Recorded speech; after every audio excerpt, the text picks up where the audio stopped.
के लिए हाथ नहीं फैलाता है, बल्कि विकास स्वयं उनके पास आता है।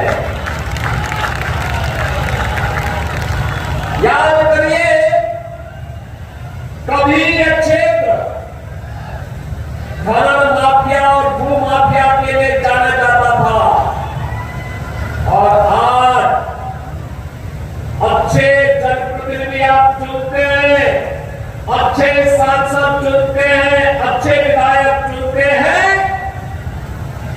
तो आज मिर्जापुर की पहचान मां विंध्यवासिनी धाम के कॉरिडोर, भव्य कॉरिडोर के लिए हो रही है।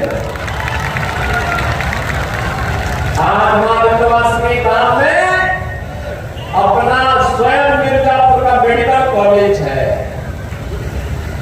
आज इस क्षेत्र में मां विंध्यवासिनी के नाम पर एक विश्वविद्यालय की स्थापना भी हो चुकी है।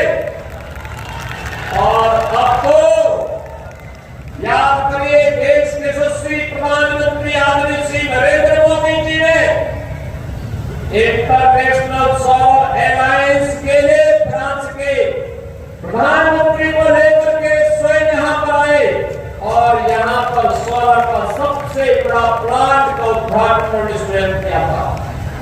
बहनों और भाइयों, मैं आज इसीलिए आपके पास आया हूं, आपसे कहने के लिए, आपने बदलते हुए भारत को 10 वर्ष में मोदी जी के नेतृत्व में देखा है।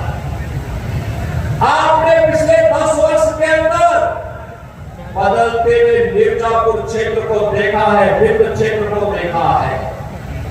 बहनों और भाइयों, एक तरफ भारतीय जनता पार्टी, अपना दल, निषाद पार्टी, स्वयंसेवक राजभर पार्टी, आरएलडी का एक गठबंधन एनडीए के रूप में गांव, गरीब, किसान, नौजवान, महिलाएं और समाज के विकास के लिए पूरी प्रतिबद्धता के साथ कार्य करने के लिए दिखाई दे रहा है, तो दूसरी ओर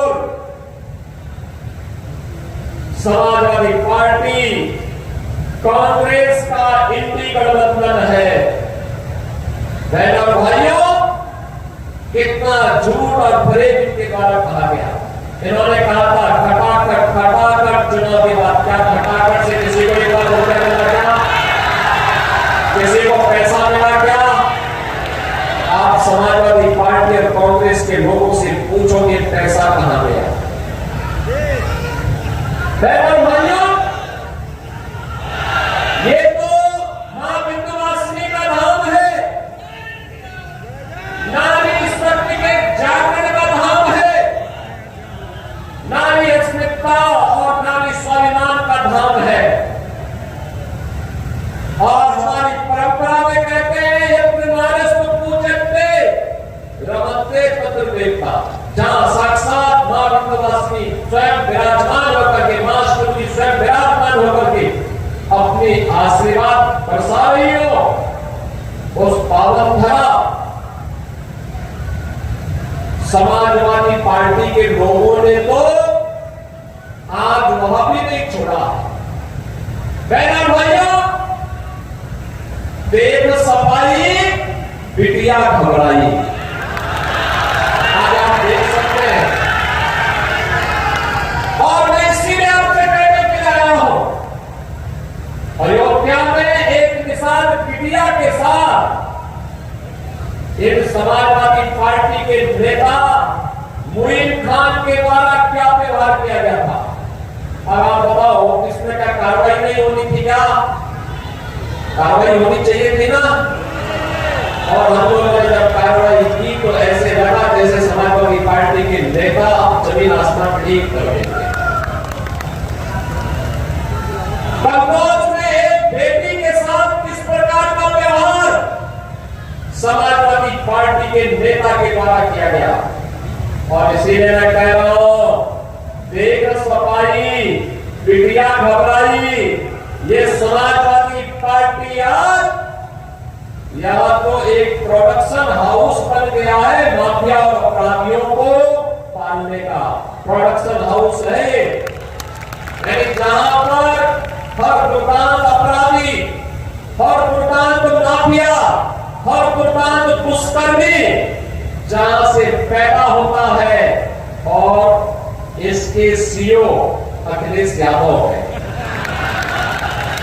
इनका ट्रेनर शिवपाल यादव है। और इसीलिए मैं आपसे कहने के लिए आया हूं कि बहनों और भाइयों, ये माफिया और ये अपराधी किसी के नहीं हुए। जहां जाएंगे पूरी संपत्ति हड़प लेंगे, गरीब को उजाड़ देंगे, कमजोरों को पर अत्याचार करेंगे, बेटी और बहन की इज्जत पे हाथ डालने का काम करेंगे। कभी समाजवादी आंदोलन देश का एक आदर्श आंदोलन माना जाता था। जयप्रकाश जी थे, डॉक्टर राम मनोहर लोहिया जी थे, आचार्य नरेंद्र देव थे, चंद्रशेखर जी थे, जगेश्वर मिश्रा जी थे, मोहन सिंह जी थे। एक आदर्श था इनका। इन्होंने गुंडों की राजनीति करने की बात की थी। इन्होंने कांग्रेस के खिलाफ आंदोलन का संघर्ष किया था। कांग्रेस के अराजक भ्रष्ट गतिविधियों के खिलाफ इन्होंने संघर्ष किया था। लड़े थे देश के लिए, लोकतंत्र के लिए लड़े थे। और आज ये समाजवादी पार्टी पेशेवर माफिया और अपराधियों का गढ़ बनकर के किस तरीके की अराजकता पैदा कर रही है, ये किसी से छुपा हुआ नहीं है। और इसीलिए मैं आपसे कहने के लिए आया हूं, बहनों और भाइयों, कहने के लिए आया हूं, आखिर यह अतीक अहमद किसकी देन है? ये मुख्तार अंसारी किसकी देन था? एक खान मुबारक किसकी देन था? आप मुझे बताओ। मैं आपसे कहने के लिए आया, नहीं कहने के लिए आया हूं, कृष्णानंद राय की हत्या, भारतीय जनता पार्टी के विधायक की हत्या सरेआम गाजीपुर जनपद के अंदर की गई थी। जब कृष्णानंद राय की हत्या हुई थी, बहनों और भाइयों, जब कृष्णानंद राय की हत्या हुई थी, उनके साथ रमेश पटेल भी थे, रमेश यादव भी थे और ऐसे अन्य लोग थे जो कृष्णानंद राय के साथ ही, जिनको गोलियों से इस माफिया ने भून डाला था। लेकिन बहनों और भाइयों, समाजवादी पार्टी की सरकार थी, कुछ भी कार्रवाई नहीं हुई। ऐसे ही प्रयागराज में हुआ था। राजू पाल बहुजन समाज पार्टी के विधायक थे, समाजवादी पार्टी की सरकार थी। अतीक अहमद के गुंडा ने राजू पाल की निर्मम हत्या